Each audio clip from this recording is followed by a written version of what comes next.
although the core function of a chatbot is to mimic a human conversationalist. ChatGPT is versatile.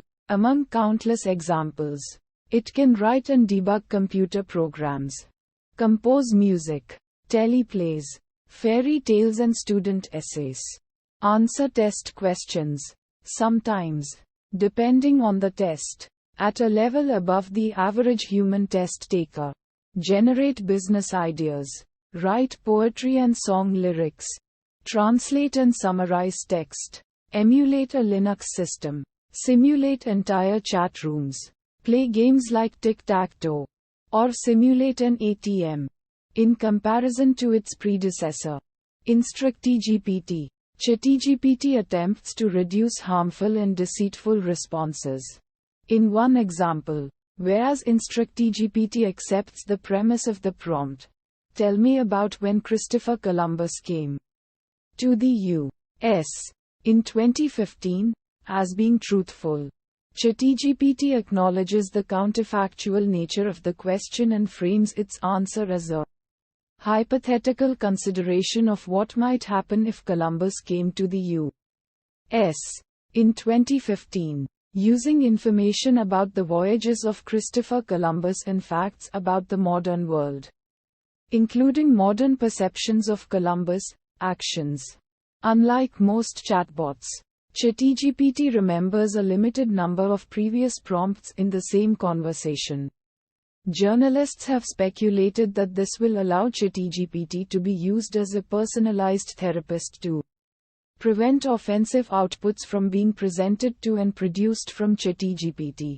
Queries are filtered through the OpenAI moderation endpoint, API, a separate GPT-based AI, and potentially racist or sexist prompts are dismissed. In March 2023, OpenAI added support for plugins for ChatGPT.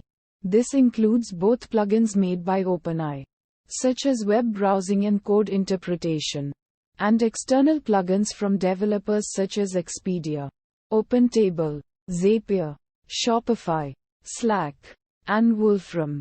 In an article for The New Yorker, science fiction writer Ted Chiang compared ChatGPT and other LLMs to a lossy JPEG picture. Think of ChatGPT as a blurry JPEG of all the text on the web. It retains much of the information on the web, in the same way that a JPEG retains much of the information of a higher resolution image. But if you looking for an exact sequence of bits, you want to find it. All you will ever get is an approximation.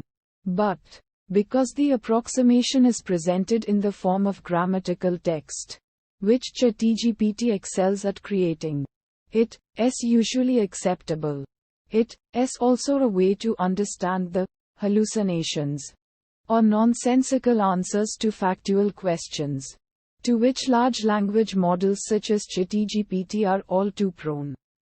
These hallucinations are compression artifacts, but they are plausible enough that identifying them requires comparing them against the originals, which in this case means either the web or our knowledge of the world.